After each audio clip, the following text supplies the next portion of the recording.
Hello বন্ধুরা, তোমরা সবাই কেমন আছো? আশা করি ভালো আছো, সুস্থ আছো। তো আমিও ভালো আছি। মৌসুমি অফিসিয়াল চ্যানেলে সবাইকে স্বাগত জানিয়ে আজকে চলে এলাম রান্না করতে। তো দেখো, বাইরে কাঠের জালে রান্না বসিয়েছি। এই দেখো, তেল দিয়েছি। আর এখন এই যে মোরলা মাছগুলোকে ভাজবো। আর মোরলা মাছের আজকে আমি টক করবো।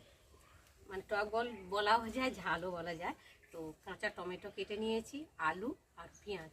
চলো, তেল দিয়েছি ফার্স্টে, কড়া গরম হয়ে গেছে। আর এখন আমি মাছগুলোকে দিয়ে ভেজে নেব।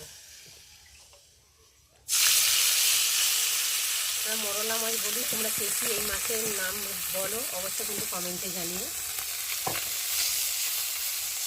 এটা হচ্ছে পুকুরের মোরলা মাছ। পুকুরের মোরলা মাছের আলাদা টেস্ট আর গ্রামের মোরলা মাছের আলাদা টেস্ট, তাই না বলো বন্ধুরা? যাই হোক, আমি এখন মাছগুলো দিয়ে দিয়েছি। আর এখন আমি একে একে মাছগুলোকে ভেজে নিয়ে তো দেখো বন্ধুরা, মাছগুলো ভাজা হয়ে গেছে, কি সুন্দর দেখো ভেজে নিয়েছি। আর এখন আমি একে একে মাছগুলোকে তুলে নেব।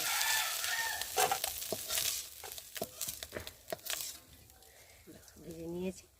আর এখন আমি কড়াতে তেল দেব।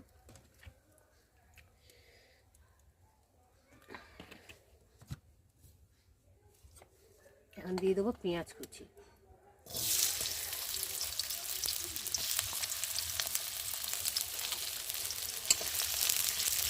পেঁয়াজটা একটু ভালো করে ভেজে নেব।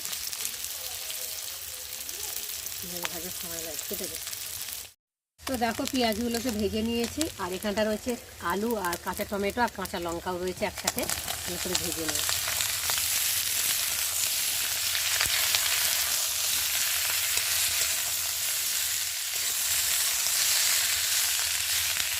এবার দিয়ে দেবো পরিমাণ মতো নুন।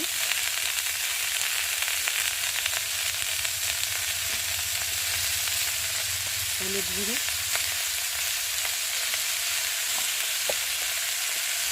লঙ্কার গুঁড়ো,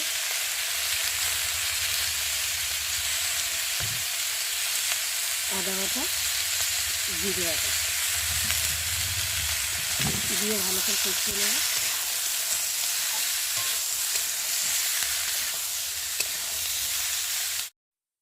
তো দেখো বন্ধুরা, বেশ ভালোভাবে কষিয়ে নিয়েছি। দেখো কত সুন্দর কষানো হয়েছে। আর মশলা থেকে তেলও ছেড়ে দিয়েছে বেশ সুন্দর। আর কষাতে কষাতে অনেকটাই সেদ্ধ হয়ে এসেছে। আর এখন আমি পরিমাণ মতো অল্প করে জল দিয়ে দেবো।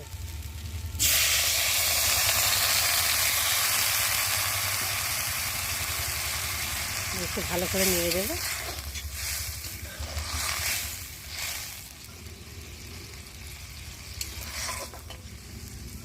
দিয়ে আর একটু ফুটতে সময় দেবো।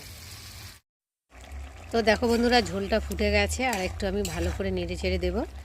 দেওয়ার পরে আর এখন ভেজে রাখা যে মাছটা রয়েছে সেটাকে দিয়ে দেবো। ঝোলের সাথে একটু ভালো করে ফুটিয়ে নেব, নেড়ে দেব।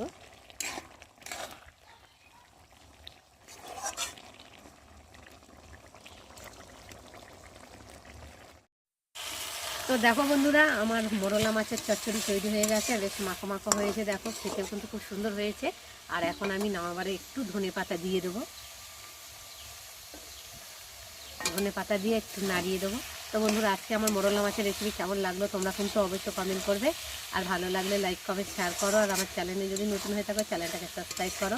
আবার দেখা হবে তোমাদের সাথে পরের ব্লগে। ততক্ষণ তোমরা তোমাদের খেয়াল রাখো। তোমরা আমার চ্যানেলটাকে সাবস্ক্রাইব করতে থাকো আর আমি এদিকে ঢালতে থাকি।